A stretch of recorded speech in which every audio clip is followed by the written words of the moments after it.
চাওক অসম তৃণমূল কংগ্ৰেছৰ নেতৃত্বত আজি গোটেই অসমৰ সকলো 30খন জিলাত আমাৰ কা বিৰুদ্ধে আমি আন্দোলন কৰিছোঁ, কা প্ৰতিবাদ কৰিছোঁ।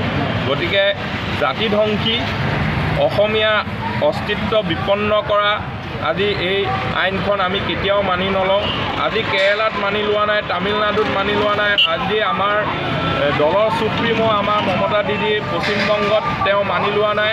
গতিকে অসমত যিহেতু চাওক 2014 চনলৈকে তেওঁলোকে বাংলাদেশী ইয়াতে বিদেশী আনিব বিচাৰিছে, আমি সেইটো কেতিয়াও মানি নলওঁ। কাৰণ যিহেতু অসম চুক্তিৰ আধাৰত আমি 1971লৈকে আমি বহুত বিদেশীৰ বোজা আমি কঢ়িয়াই গ'লোঁ। এতিয়া আকৌ নতুনকৈ আমি বিদেশীৰ বোজা আমি কঢ়িয়াব নোৱাৰোঁ। গতিকে আমি আমাৰ ভাষা, আমাৰ জাতি, আমাৰ সকলো আমাৰ আজি বিপদৰ সন্মুখত আছে। যিহেতু অসমীয়া জাতিৰ অসমীয়া ভাষা আজি বহু মুছলমানসকলে আজি অসমীয়া ভাষা লেখে, কিন্তু আজি বেংগলী ভাইসকলে কেতিয়াও অসমীয়া ভাষা বুলি কেতিয়াও নিলিখিব। গতিকে ইয়াতে বিদেশী অহাৰ পাছত আমাৰ বহুত ক্ষতি হ'ব। গতিকে আমি এই কাখন বিৰোধিতা কৰি গৈছোঁ, বিৰোধিতা কৰি যাম। গাত শেষ বিন্দু তেজ থকালৈকে আমি এই কাৰ বিৰোধিতা কৰি যাম।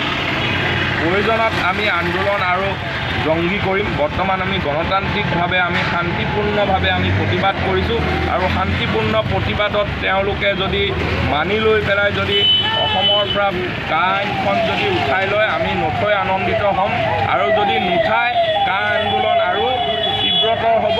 কা আন্দোলনৰ জৰিয়তে অসমৰ ৰাইজক লগত লৈ আমি ভাৰতবৰ্ষক সকীয়াই দিব বিচাৰিছোঁ। ভাৰত চৰকাৰক যাতে অসমৰ ৰাইজে কেতিয়াও কা মানা নাই, আগতেও কে বানোতে আমি বিৰোধিতা কৰিছিলোঁ, আমাৰ 5জনকে শ্বহীদ হৈছিল। গতিকে এতিয়া আমি কা কেতিয়াও মানা নাই, নেমানো। দিয়ে বিজেপিত যোগদান কৰিছে, ৰাইজে চাই আছে। গতিকে ৰাইজে ইয়াৰ প্ৰতি উত্তৰ দিব আৰু সঠিক সিদ্ধান্ত ল'ব। এতিয়াও জানে যে বহু লোক এতিয়াও নিষ্ঠা সহকাৰে কা আন্দোলনৰ জড়িত হৈ আছে আৰু কাৰ বিৰোধিতা কৰি গৈছে। গতিকে ৰাইজ পাহৰা নাই। এই কা আন্দোলনৰ জৰিয়তে আগন্তুক দিনত ইয়াৰ প্ৰতি উত্তৰ ৰাইজে দিব। অসমত যিদৰে কা আন্দোলনৰ বাতিলৰ দাবীত আন্দোলন কৰিছে তেনেকৈ কিন্তু হোৱা নাই, দলবিলাক ওলাই অহা নাই। একটো চাওক, এইটো সময়ত যিটো সময়ত তেওঁলোকে আজি কাখন বলবৎ কৰিলে, ইয়াত কেওফালে পুলিচ বাহিনী লৈ পেলাই তেওঁলোকে যিটো এটা মানে যেনেকৈ বৰ্ডাৰত যেনেকৈ পহৰা ৰাখে, মানে বিদেশী ৰাষ্ট্ৰই আহি পেলাই এটেক কৰিব বুলি, ঠিক তেনেকৈ আজি অসমত যুদ্ধ সদৃশ্য এটা পৰিৱেশ আৰম্ভ কৰি ৰাখিছে অসম চৰকাৰে।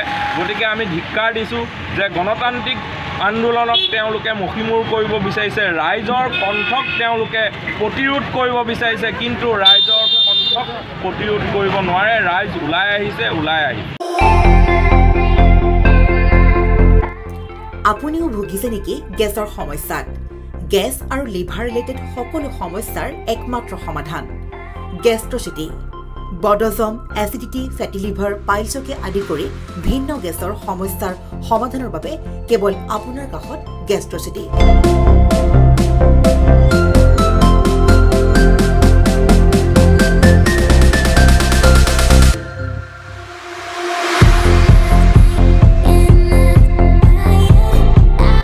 ভিজিট কৰক গেষ্ট্ৰচিটি, গুৱাহাটী, হাতীগাঁও চাৰিআলি। যোগাযোগ নম্বৰ 7577999909।